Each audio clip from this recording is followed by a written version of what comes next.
Ones and Blackadder. It took a very long time. I mean, The Young Ones was commissioned in January '81, and we got the first onto the screen sort of autumn of '82, and that's a long, you know, it was a long time. How would you sit around writing that, though? I mean, how'd you sit around thinking who you could thump the next episode? How you could be outrageous. I don't know. I always write alone. I mean, I used to write my bits, and Rick and Lisa would write their bits, and we would just kind of cram it all together, which is why there's no plot or structure of any sort.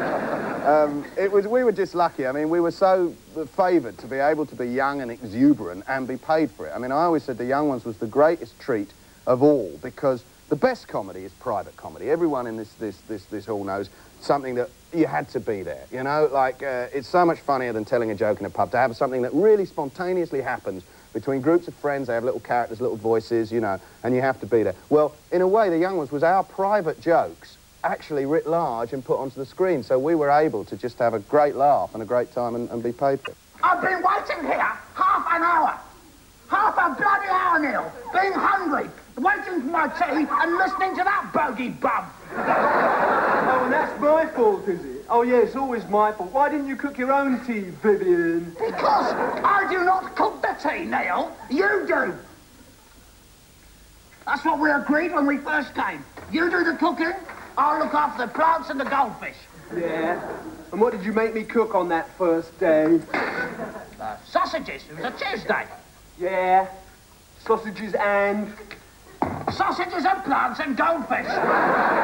Would you sort of be known as a performer or a writer? Comedy writer? Oh, writer. But, I mean, I don't think the two are mutually exclusive. I mean, when I'm on stage, I'm a writer because I've written again, and I'm rewriting it as I do it. Because it's that moment of improvisation when you fly, when that special moment for the audience and for you, not going to be able to recreate it, you know, it just happens that night. Novelist? Do you actually write novelist on your passport?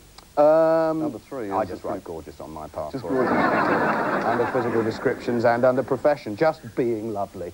No, I mean, I'm a comic writer. Novels, stand-up comedy, television series or films. It's all about the words. It's the text. Let me, some of this, I mean, I want to know where the weird images come from.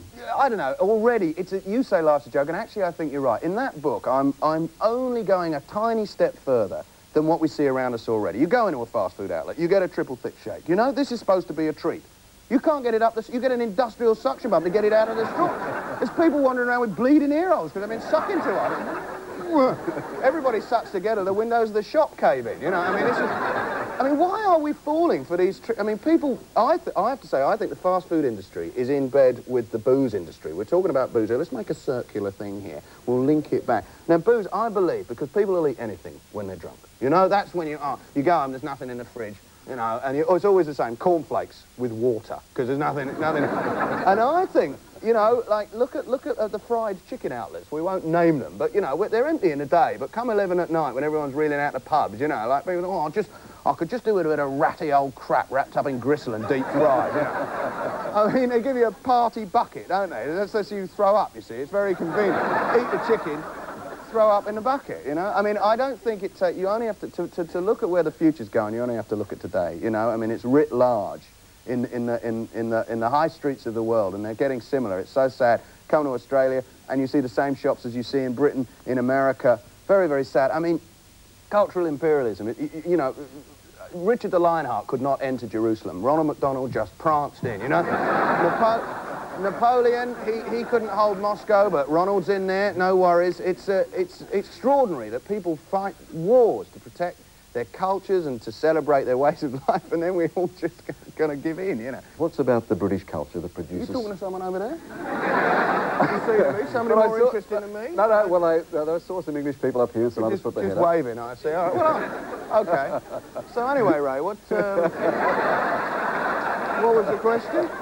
I just asked, what is it about the British culture that... It's just you got this lovely starry background. It's like performing in the bush, isn't it? You know? I feel like I should be off with my spade and a roll of toilet paper in a minute. So I'll tell you a bit about that later. No, push dunny gags for later. We've hardly warmed up.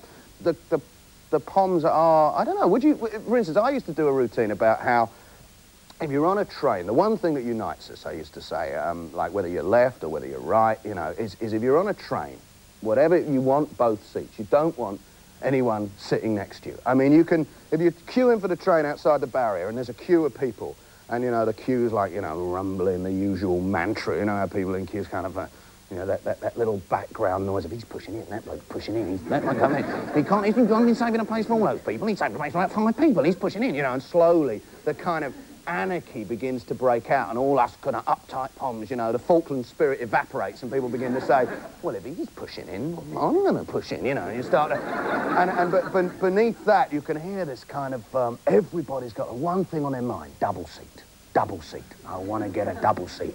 People looking at each other, checking who's got the most luggage. They can get past him. He's got a big trolley full of stuff. I'll be past him. Oh, he's in a wheelchair. He'll be under a train. No worry. You know, they go, double seat, got it. And everyone. And when they're opened, you know, like the barriers open, you know, everyone's sort of, their civilization evaporates. We're all, you know, you would never do somebody down or push in front of somebody, except, like, if you're in a queue and you want to get that double seat, and we're all running down a platform past the first-class carriages, everyone thinking the same thing. Why are they empty? You know, why do they put them on? There's never anyone sitting in first class, and we're off down at the other end of the train, past the buffet and onto the train, and boom, you put the blue tack under your bum and you sit down, and you're sorted. But it's not over yet, because you've got to protect your space. Like, so you spread your newspaper out, you know, intimidate people, piss off, I'm a yobbo, you know.